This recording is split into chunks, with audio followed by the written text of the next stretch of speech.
o que você tem aqui, minha gente?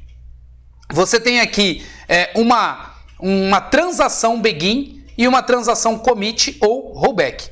Então, vou mostrar para vocês aqui como é que funciona diretamente no banco de dados, para depois passar isso para o código e vocês verem também traduzido uma ação que é do banco de dados, né? Um recurso do banco de dados traduzido em uma linguagem de programação, tá bom? Todo recurso de transação begin e end, begin commit, begin rollback, normalmente é controlada diretamente por um banco de dados e também normalmente um banco de dados relacional. Bom, então aqui nessa tabela eu estou tentando fazer um insert diretamente de cliente, ok? Se eu rodar desse jeito aqui, ó, o meu insert vai funcionar. Eu vou vir aqui no meu cliente, vou dar um reload aqui para ele buscar.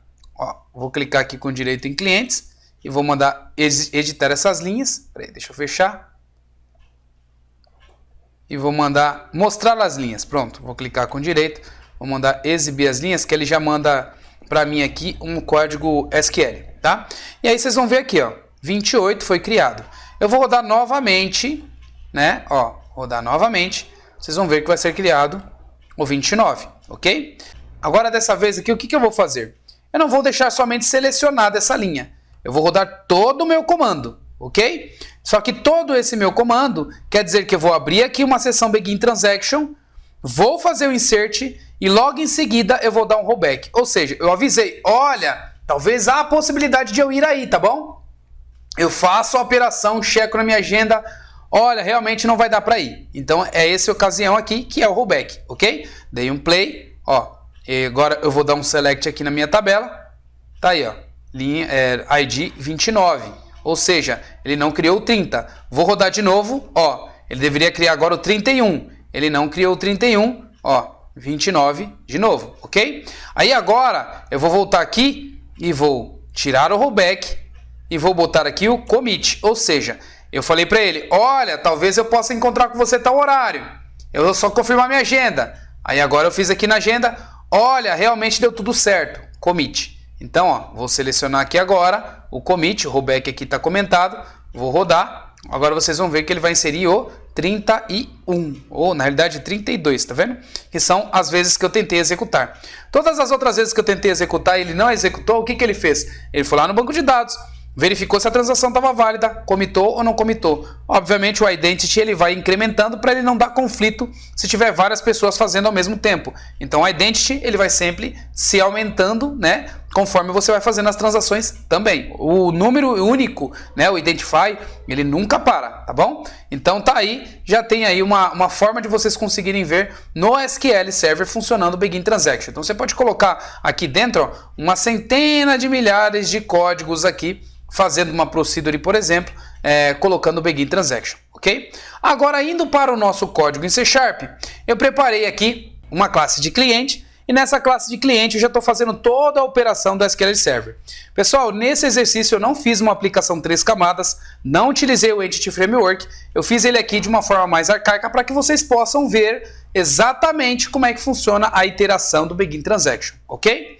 Então, o que eu fiz? Uma conexão diretamente com o banco de dados, ok? Nesse código aqui.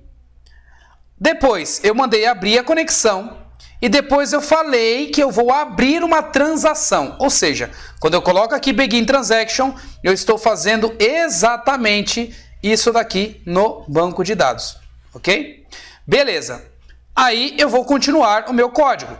Vou mandar inserir alguma coisa no banco de dados, executo o meu comando passando 3 ações. O SQL que eu preparei, passando em segundo aqui a minha conexão que eu abri e em terceiro aqui a transação que eu falei que eu quero transacionar, ok? Beleza, então tá aqui todo o meu código.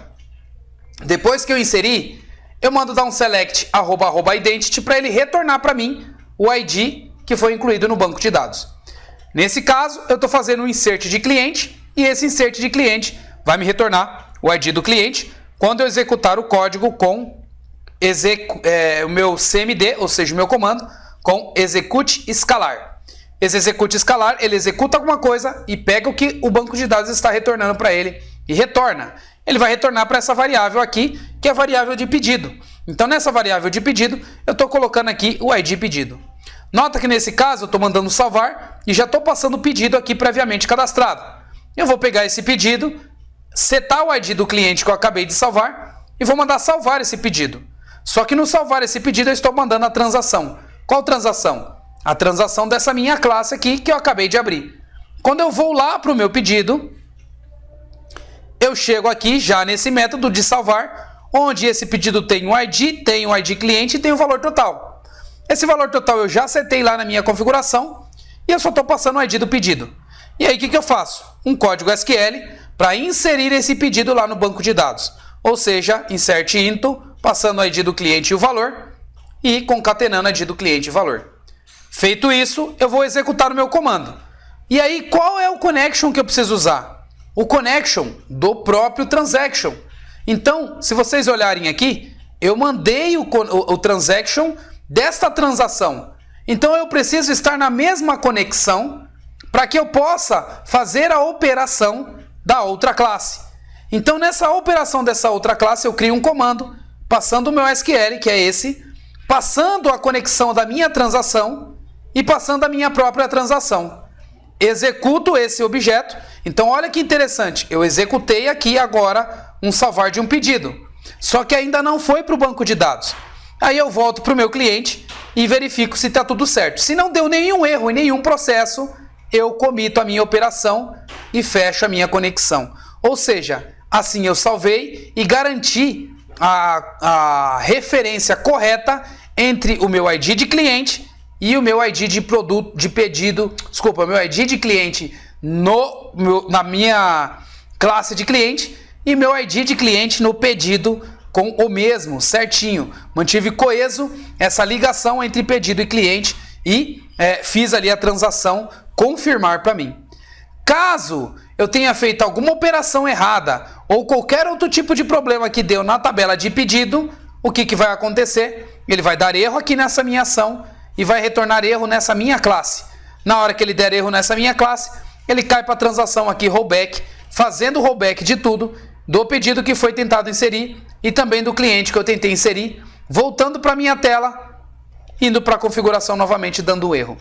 Ou seja, nessa primeira ação, eu configurei o meu objeto cliente. Nessa segunda ação, eu estou confirmando o pedido com o valor total. Nessa terceira ação, eu estou mandando salvar tanto o pedido tanto o cliente quanto o pedido, ok? Então esse é o objetivo aqui e eu vou executar agora passo a passo junto com vocês. Vamos lá? Rodando. Então, primeiramente, eu tento criar o cliente. Ok? Criei o meu objeto em memória. Agora eu vou criar o meu pedido em memória e agora eu vou mandar salvar os dois. Então eu entro na minha transação, crio ela, configuro o meu SQL, acerto minha conexão, executo o meu código e ele me retorna o ID lá do banco de dados, no caso aqui 33.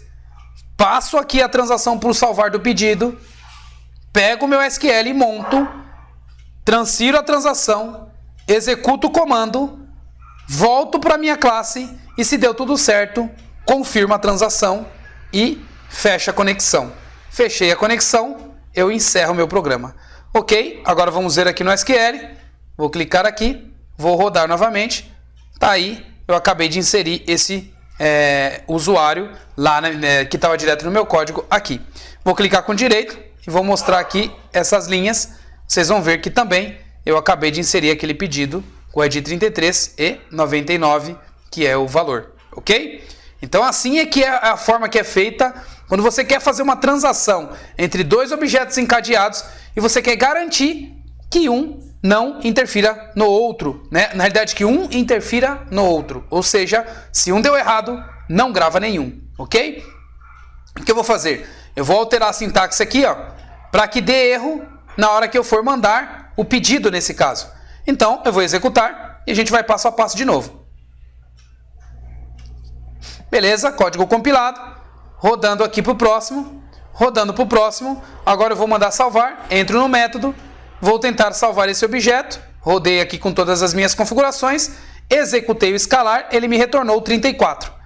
Agora eu vou tentar executar o meu código que está com erro. Entro dentro do método, pego o código com erro, tento executar, ele deu erro. Nessa que ele deu erro, ele vai mostrar aqui o erro, ó, sintaxe incorreta, ou seja, coloquei uma vírgula a mais na minha sintaxe do comando SQL. Então o que ele vai fazer? Dar um rollback e esse objeto 34, esse cliente 34, não vai existir mais. Eu vou dar um continuar, ele finaliza a aplicação. Finalizou a aplicação, eu vou rodar aqui, ele não salvou nenhum pedido novo. Eu vou rodar aqui, ele não salvou o 34. Agora, eu vou arrumar o meu comando novamente e vou fazer ele confirmar a transação. Tirei, vou rodar aqui agora.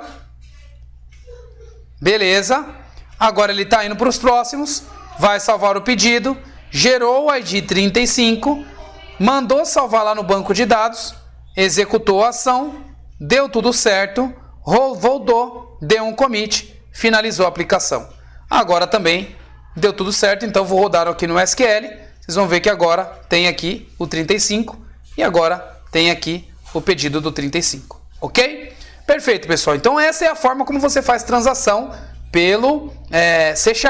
Agora a gente vai ver como é que você faz a mesma transação em Ruby on Rails e eu vejo vocês agora lá no MacBook. Então eu vou lá para o ambiente macOS para que você possa ver também como é que a gente executa isso em Ruby on Rails. Lembrando que Ruby on Rails você também pode executar pelo Windows ou pelo Linux, mas eu recomendo que você utilize um ambiente Unix, ou seja, Linux ou Mac, se você for trabalhar com Ruby. Já o Windows, eu recomendo que você trabalhe com... já o C#, recomendo que você trabalhe com o próprio Windows mesmo, tá bom? Então beleza, agora a gente vai lá